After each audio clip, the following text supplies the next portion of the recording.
Hello, And welcome. I'm Eddie, I'm Kenton. and we are going to be guest hosts on Michael Lyon's podcast, Full Court Press. Hi, I'm Michael Lyon. Happy to be back for the 5th episode of Full Court Press. Two of my longtime friends. How many viewers you got now? I think we're up on like 40 viewers of video, but we peaked on our first episode at 107 views. So obviously looking to grow on those pretty weak numbers. So this podcast is going to be pretty good. We got a lot to talk about, I guess. Never talked to you guys about basketball on the air before, so pressure's on now. I guess we can open things off by MVP predictions. Who's your MVP prediction? Kenton?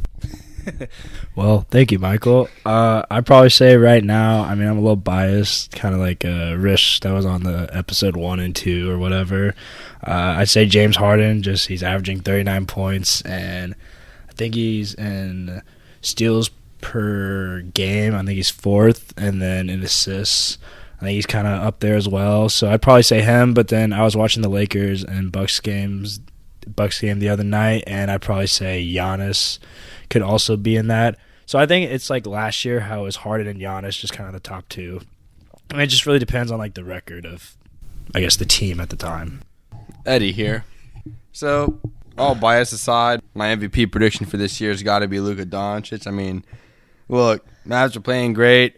Top 5 seed right now, all that's good. I think they'll improve even more, but just look at this guy's numbers, He's 20 years old, and man, some of the numbers he's putting up already are just absolutely ridiculous. That's definitely my MVP pick, and I'd look out for the Mavs, in the rest of the season and maybe in the postseason as well. Young group of guys, but they sure could go far, I'll tell you that. All right, so Kenton's a Rockets fan, picking Harden. Eddie's a Pelicans fan, but seems to not be that loyal, and he goes to school in Dallas, so I don't know about picking Luka. I'm going to go with Giannis to repeat right now. I think a lot of the voters don't really like picking the same person back-to-back, but in this case, I think it's kind of clear.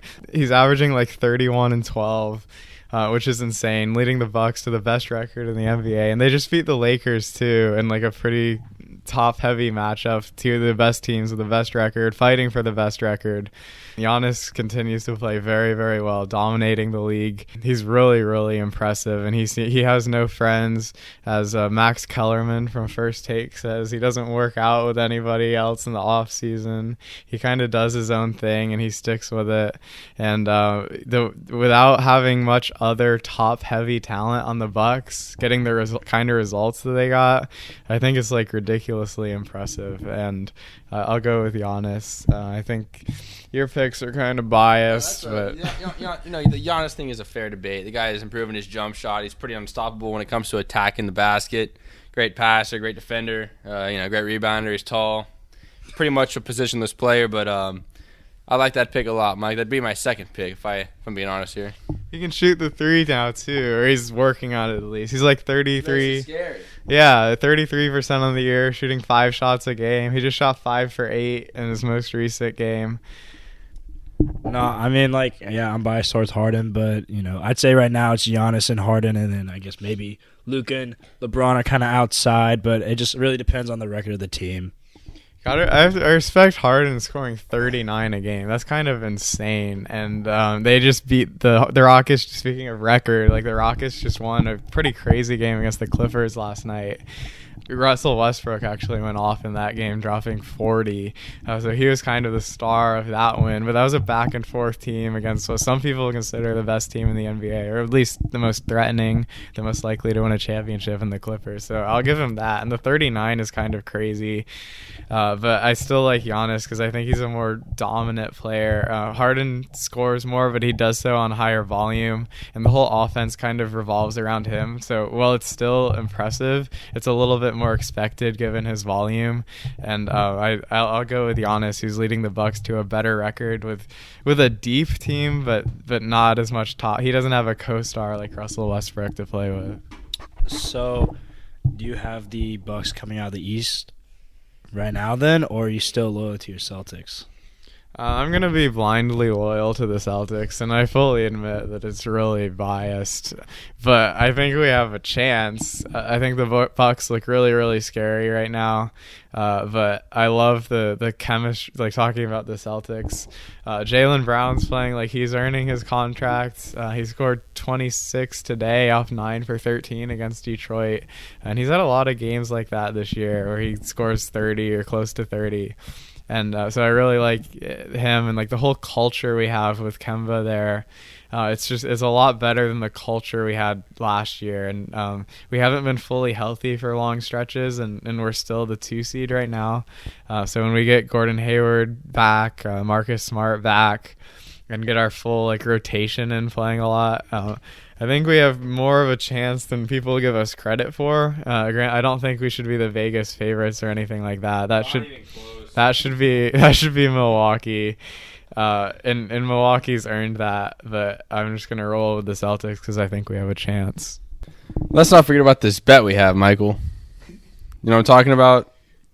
New Orleans Saints will get a ring before the Boston Celtics. That's all I have to say. I will win my money, and I'm confident in that. Yeah, we do. We have a bet. Who's going to bring a championship to their city first, the Saints in the NFL or the Celtics in the NBA? I think the Celtics have a chance this year. Neither team's going to be the favorite. I'm not really scared about the Saints. We're not here to talk about football, but I think the Ravens are going to win the Super Bowl this year. And I think the Seahawks are going to come out of the NFC as well. All right, Michael, I have a question. So Harden and Westbrook, do you think that duo is working, or do you think they still need kind of time to, I guess, kind of sync together? I mean, I kind of think it's working. Like, I'm a big Russell Westbrook fan. I love how hard he plays every day. But like they just beat the Clippers. Like it's Harden scoring 39. Obviously, Russ's presence is not hindering Harden. The biggest problem with the Rockets right now is probably Westbrook's shooting percentage. He's shooting like 23% from 3 on the year, and I don't know what his overall field goal percentage is, but I know it's not good. I think that's and they're still like I think they're the 4 seed right now. So they're not like, it's not like they're struggling or anything. And I think their biggest, and people would pick them to be below the Lakers and the Clippers on average anyway. So I don't think, I think it's working as well as we could expect. And if they improve, it's not going to be from Harden and Westbrook working better together. It's going to be more from like Westbrook improving his shooting percentage, because he's getting some pretty open shots right now. He just has to knock them down better. Their system's working like the way it has the last few years. Westbrook's getting them some more transition points. They're playing pretty fast, and when he plays well, like he did last night against the Clippers, they can be pretty scary. So yeah, I think they're, in terms of their chemistry, I think it's working pretty well. You agree? Yeah, I agree. And then also the Rockets are going to have Eric Gordon back, and that'll definitely help with the scoring, kind of, I guess, take the offensive load off of Harden just a little bit, even though I know he takes up probably the majority of it. And so I guess with that, kind of looking at the standings, do you think the Denver Nuggets are the real deal? They're kind of second. I know last year they kind of finished at a high seed, but do you think they're just a good regular season team and they won't do anything in the playoffs, or do you think they actually have a chance? I think they're kind of trash, and I don't even know how good they're going to do in the regular season. I don't know. Yeah, but they were like 14-5 and lost a few in a row, and the Jokic has been horrible this year relative to how he's done the last few years. People are talking about him like a fringe MVP candidate, and now he's scoring like 14 a game. I'm not really that scared of. They're kind of deep. They have a good home court advantage, but they don't have enough top heavy talent to compete in like the West. I kind of think they're a first round exit. What do you think, Eddie? Yeah, they're not too good. I don't like it too much. Better than the Pelicans, though. Hey, the Pelicans are set up for the future. I'm hoping they tank right now. Raise our chances with David Griffin of getting the number 1 pick overall next year. Get one of these young guys. Who knows? Maybe get both the Ball brothers. Get Wiseman. All the drama that's going on with him. Future looks bright for my team. So some people think Zion should be shut down for the whole year because they suck and they should tank. What do you think? I think he absolutely should be. I think he's got to lose weight. I think he's at 280, 6'6". You know, that's not healthy. Look at what happened with Derrick Rose. He wasn't even that heavy, and the guy blew out his knees, right? So same athleticism, except Zion's even heavier. I think if Zion loses 20 pounds, maybe Ingram gains 20 pounds. Perfect situation there because, you know, Zion's joints won't be taking as heavy of blows, and his athletic ability is still incredible. So he's a great young player. I think the Pelicans' future still lies with him, and you know their picks, and also Brandon Ingram, who's obviously been balling out.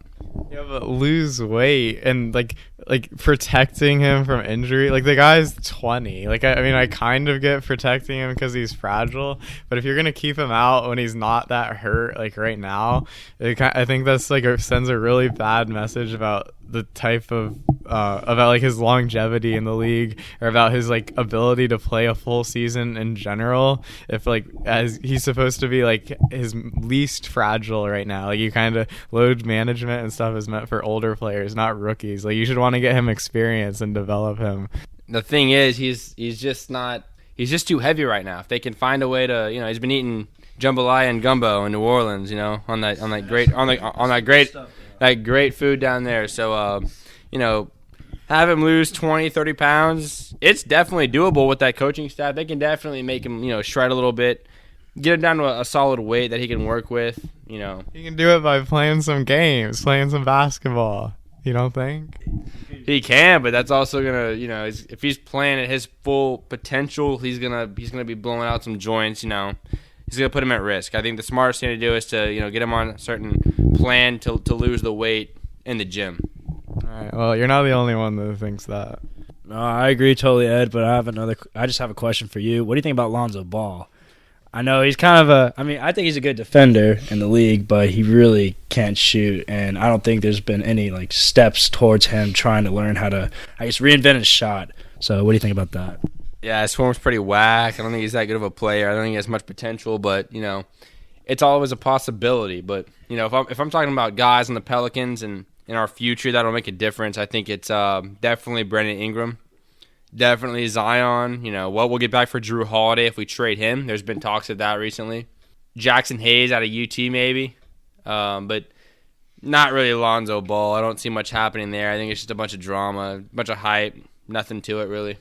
So do you think that they should trade Lonzo Ball? We couldn't get much back for him, so I'd hang on to him and just see what happens. But, yeah, he's not – I don't think he's going anywhere, you know. So. Okay, so I guess right now – if the Pelicans had the number 1 pick, who do you think they should select? I haven't looked anyone to know. If I have not, I don't know yet. I don't know. I'm gonna wait. I'm gonna wait until that time comes to start, you know, making decisions. So. Well, it might be LiAngelo. I know you just talk the trash about Lonzo, which I kind of agree with. I think you're trying to say LaMelo, right? Oh yeah. LiAngelo was at UCLA, and went overseas and got arrested. LaMelo. But yeah, I mean, LaMelo Ball. I'm just wondering to y'all, do you think he's actually could be the number 1 pick?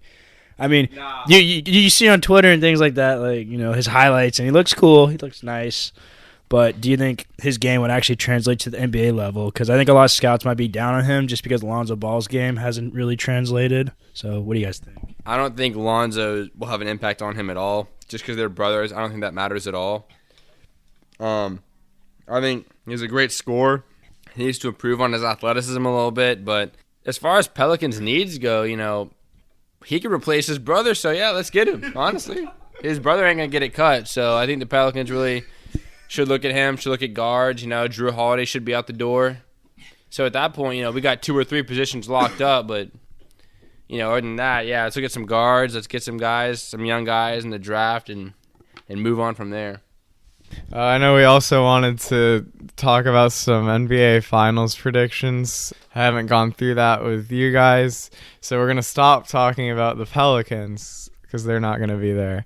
I've talked before saying, if you guys have listened to the podcast, you know that I have a Celtics Clippers NBA Finals matchup. You guys think that's stupid? I mean, I know the Celtics are a little bit biased, but what are your guys' thoughts on that? I mean, I can see the Celtics kind of reach maybe the Eastern Conference Final, but I don't think they can get out of the East. I think you have Miami, and then you also have the Bucks, and I think the 76ers are kind of a sleeper team. So you have hold on. The first team you mentioned out of the East is Miami. I mean, I mean they look good this year, but Milwaukee's the heavy favorite. Miami can beat the Celtics. That's what I think. I think Jimmy Butler, Tyler Hero, Bam Adebayo. Sorry about him. Yeah, he probably won't be getting back on the show ever again for that take. But Milwaukee is definitely the favorite. So, you know, Eddie's picks. You know what I got in the finals? I got the Lakers and the Bucks. I think we saw a little preview of that the other night. That'd be a great matchup. That'd probably be the most entertaining to watch. You know, you got an MVP caliber player on both teams, if not two on the Lakers. With Davis there now. Bunch of guys playing great, and I think that'd be the best one to watch, and that is my prediction. So, not the Heat. I don't know why that was brought up. Anyway. Kenton, you ought to have your basketball card removed. I was saying that your take on the Celtics getting out of the East, I think it'll be a little harder than you think. So I would say right now I kind of agree with Eddie. I think it will be Lakers and Bucks. You know, I am a Rockets fan. I just don't know if we can beat the Lakers or the Clippers. I think come playoff time, defensively, those teams will be better than us, and I think that's where the West will be won. Yeah, I don't. So you guys both have the same pick. Milwaukee's obviously gonna be like the Vegas favorite, although a lot of people are picking Philadelphia too. So I'm not gonna complain about that one. And then the Clippers and Lakers are gonna be the top two. I think the Clippers are deeper. They play a little bit better defense probably. The defensive trio of Beverly, George, and Kawhi is kind of insane. And then they're deeper than the Lakers. The Lakers have some good role players like Danny Green, but there's going to be a lot of pressure on LeBron and Anthony Davis. And Anthony Davis is like taking a lot of threes and stuff. And if they're relying on that type of thing, I'm not sure. I just rather pick the Clippers. And I think they match up well against the Lakers too, because they have Montrezl Harrell to match up with AD, and then obviously Kawhi and Paul George are as good a matchup as anybody else in the league to try to slow down LeBron and the rest of that team. I mean, I agree with that. I think, though, the difference is that it'll be Paul George. Obviously, you know, Paul George is an MVP caliber player, but I think come playoff time, he doesn't really perform as advertised, so I think that could be it. Yeah, like I said, that's going to be his last time on this show. Anyway, moving on here. So you guys are really convinced that I mean, who do you guys think are the top 5 teams in the West? I want to talk about the West because, you know, the East is fun and all. It's pretty much obvious to me that the Bucks will come out of it, but the West is where it really gets good. The Mavericks kind of came out of nowhere, like I said. The Rockets are, you know, have been great for the past, you know, 4 or 5 years. The Warriors are terrible, but yeah, so that's nice to watch. But I mean, still, you got like a lot of contenders, both the teams in LA. Who do you guys think, like in order, are your top 5 teams in the West? If you want to talk about that. So I'll go with Clippers 1, obviously, because I have them winning the championship, and then Lakers 2.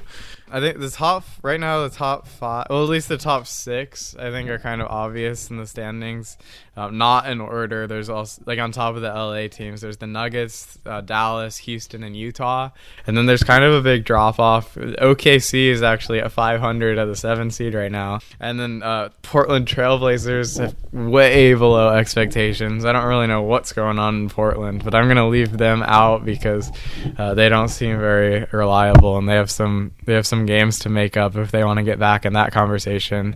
So for at least right now, I'll go 3, the third best team being Houston. They easily have the most potential for this year, at least. Dallas, I'll go with a 4. I'm kind of a Denver hater. I'll go with Utah as 5, even though they kind of struggled so far this year. They struggled early last year too, and then after the All-Star break, they kind of went on a tear. And they added Mike Conley and Bogdanovich. I'll take them over Denver as the 5th best. So I'll take I think I'll take the Lakers number 1, and the Clippers number 2. In my opinion, just I realize the defensive abilities of the Clippers, with those 2 guys they have, but I'm still going to take the Lakers above them. And then, I think, honestly, the 3rd will be the Rockets, in my opinion. 4th, Mavericks, and 5th, kind of a surprise team here. The Warriors. I'm going to go with the Warriors. No. I thought Portland was going to do it. They're not meeting expectations right now. But, I expect them to pick it up a little bit. A very solid starting roster for sure. I don't expect them to be contenders, but they'll fight for a top 5 seed. Ken, what do you think? Well, I'd say I agree. I think we have the same 4. You have Mavs as 4, right? And then the 5th, I think the 5th is where it can kind of be up for debate, but I'm just gonna say the Nuggets right now, just because they're number 2 in the West, and I think they are a top 5 team in the West. I just don't think they'll really do anything in the playoffs, just because of the top 4 teams, I think, have just more talent than them. So you're kind of going to go with the uncreative, conventional, common sense kind of mainstream type of opinion. Didn't expect much more. Eddie, speaking of Portland, though, because that's an interesting pick. Carmelo Anthony, is he like good or something? He's going, he's doing pretty well. I don't think he's. I'm not gonna say he's even good, but I'm happy for the guy. I felt bad for him for a while just because it's a really disappointing way to end any star's career like that, or he just can't even find a job. He cheated on his wife. Whatever, all the rumors. He might. I don't know, but man, I'm glad he's playing better. I remember, I think a couple of weeks ago, he won like the Player of the Week, Western Conference Player of the Week. Over Harden and over Luka as well, and over 2 other guys that are probably more deserving than him. Carmelo Anthony is not even the best guy on his team. He's not even the second best guy on the team. He's not even the top 5 best guy on the team, honestly. So I don't know how he won it. I get the hype, and like I said, I feel happy for him. But I mean, come on, like at this point, Carmelo Anthony is really not what he used to be at all. So I didn't really understand that. What do you think about him? I don't know. My instinct kind of says what you say, because like he sucked on the Thunder. He didn't have much time on the Rockets, but he sucked with the time he did have. He sucked even like his tail end of New York, and on top of that, he hasn't played basketball for an NBA team in a while. But like the numbers are all right. Like his shooting percentage is up. He scored like 20 plus a few times, and in some winning games too. I kind of have mixed feelings about it. I feel bad for the guy in general. I think like the Western Conference Player of the Week, whatever. I think it's just like sympathy from NBA voters who also feel bad for him. And I don't know. You see, like he went on like First Take and like was crying about how he couldn't get on a team, and he's like, "I'll do it." He went from "I'm not coming off the bench" to like, "I'll do anything. There's no way I'm not good enough to be on an NBA roster." I don't know. What do you think, Kenton? Oh, you care about my opinion? Well, there you go. we felt bad for you. You're the Carmelo of the podcast. I still get paid millions of dollars. Anyway, I mean, yeah, I'd probably agree with Eddie. I don't really see anything special with Carmelo this season. I think, yeah, he does deserve to be on an NBA team, and I think he's shown that. He's just kind of a guy that doesn't really pass, doesn't really do anything. He's just kind of like a Kobe, but doesn't really score as much. is how I see that.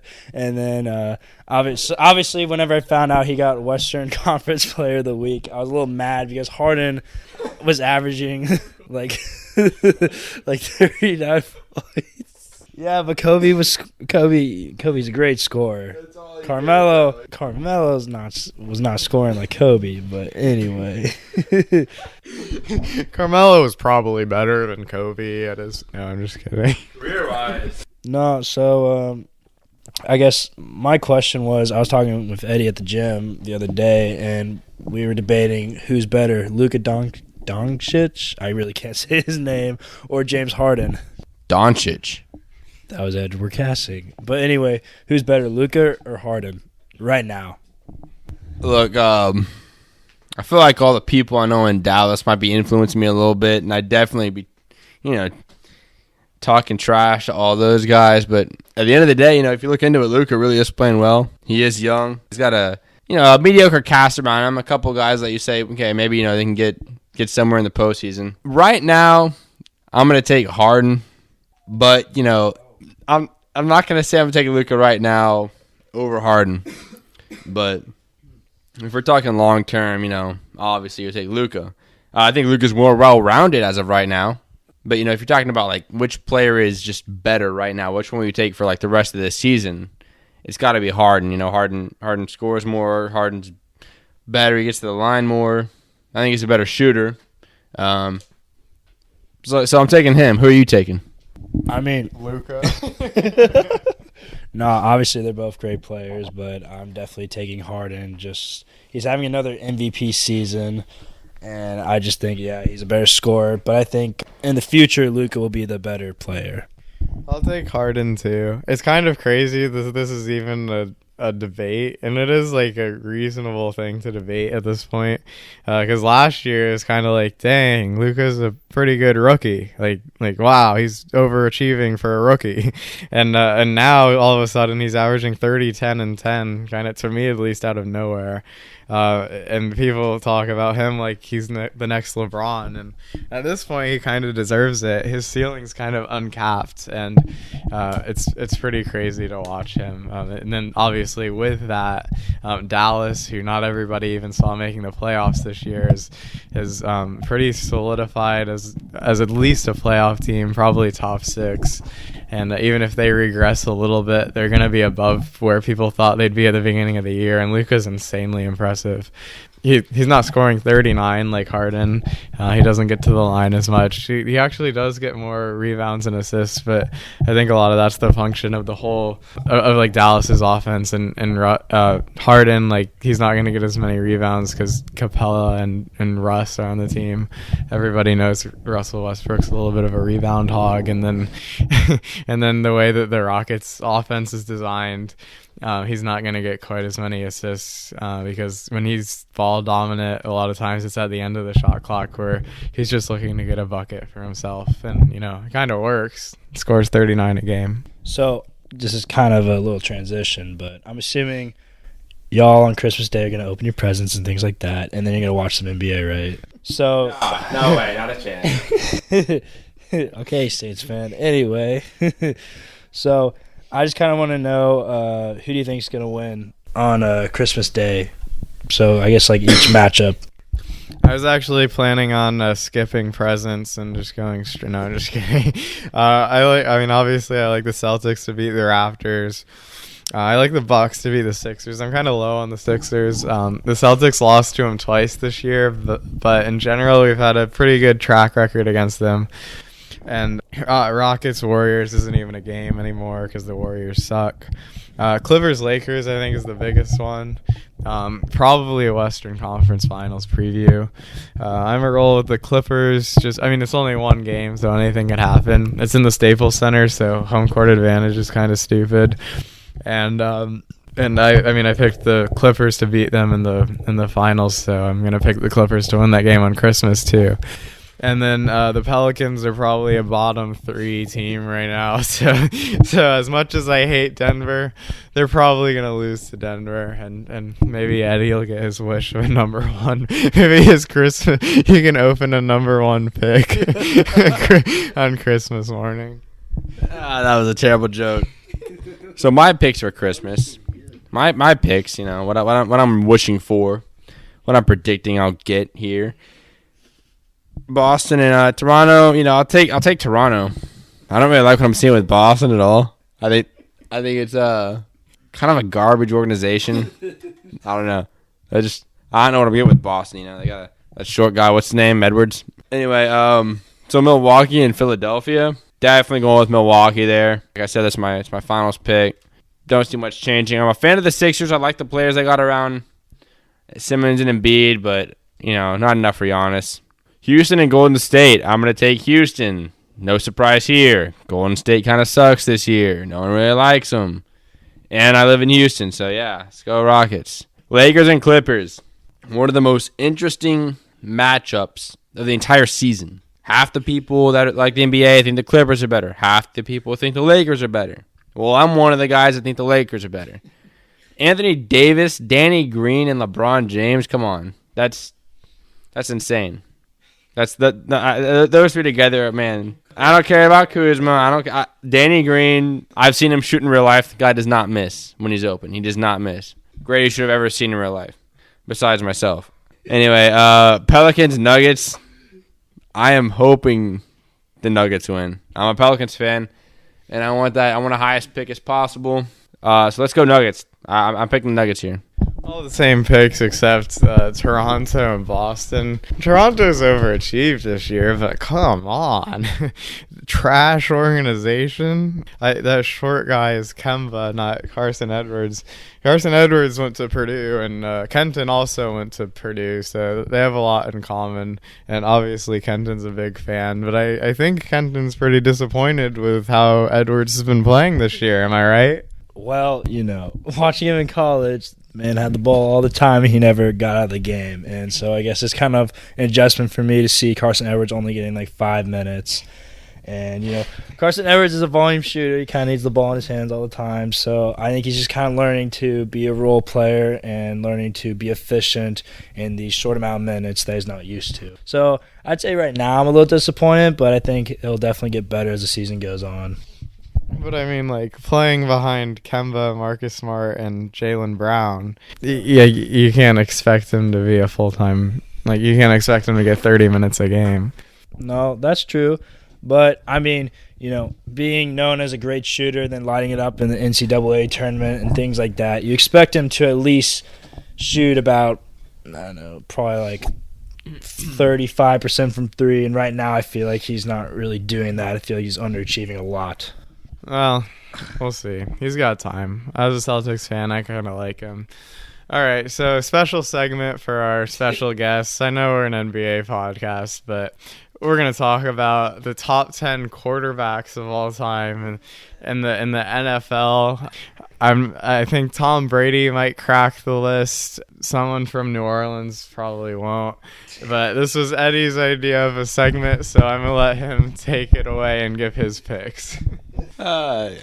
So what kind of made me want to talk about this was I saw the Sunday Night Football on NBC. Kind of saw their, the guys on there's top 10 picks, and it kind of made me think, how are certain people, Chris Sims, how are they getting paid money to give their opinions if it's so blatantly stupid?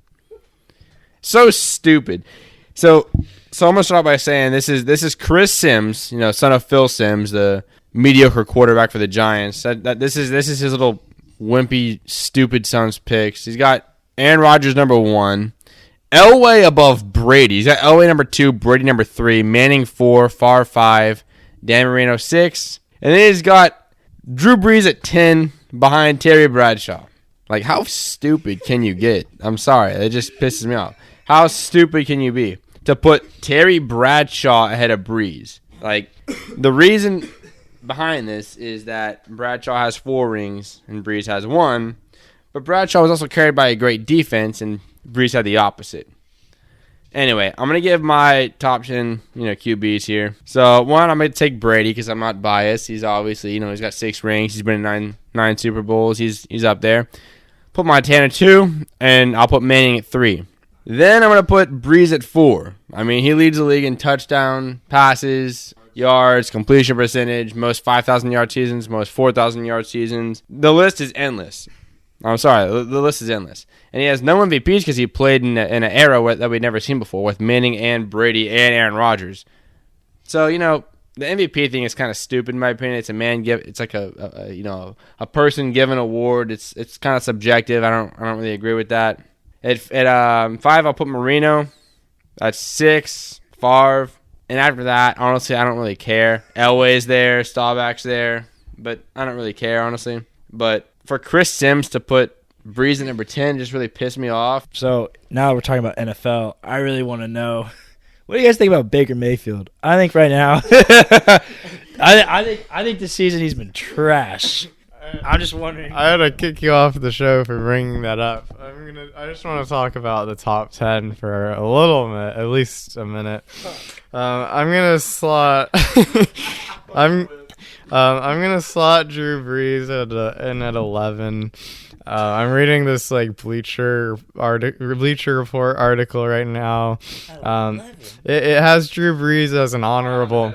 It has Drew Brees as an honorable mention. Rightfully, it has Otto Graham at number 10 from like the 50s.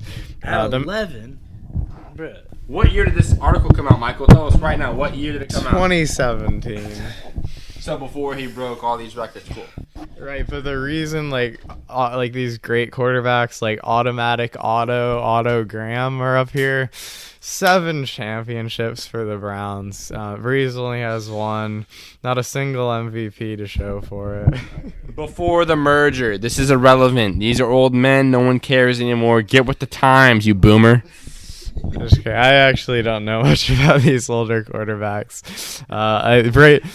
As far as I'm concerned, Brady's 1, and that's about it. Eddie, I like your list, but did you say anything about Dan Marino, or did you just kind of... He's right behind Drew Brees. All right.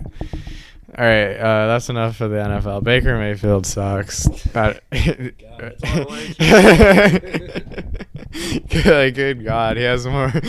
I think he has more commercial appearances than pass completions this year. Stole Stephen A's joke. It was a good one. Mike. On a real note here, yeah. So I have a friend. I don't know why he said this. His name's Mashroor, and he recently said that he'll take Sam Ellinger over Joe Burrow if he was an NFL GM, picking a quarterback. A team in need of a quarterback like Cincinnati. He said he's taking the Texas Longhorns quarterback over Joe Burrow. I don't know what he was thinking by saying this, but Mashroor, come on, buddy. That's all I gotta say is come on, buddy. Come on. You're better than that, bro. I mean, I think most people at UT are pretty disappointed in our football team this year. I'm not even sure if Sam Ellinger is projected to be drafted, but our team has been way below expectations. We're supposed to be back, and when people talk about Texas being back, we're talking about Texas winning a championship, or at least competing, like being in that conversation for a national championship. Because as a program that gets millions and millions of dollars, that's kind of where the expectations are.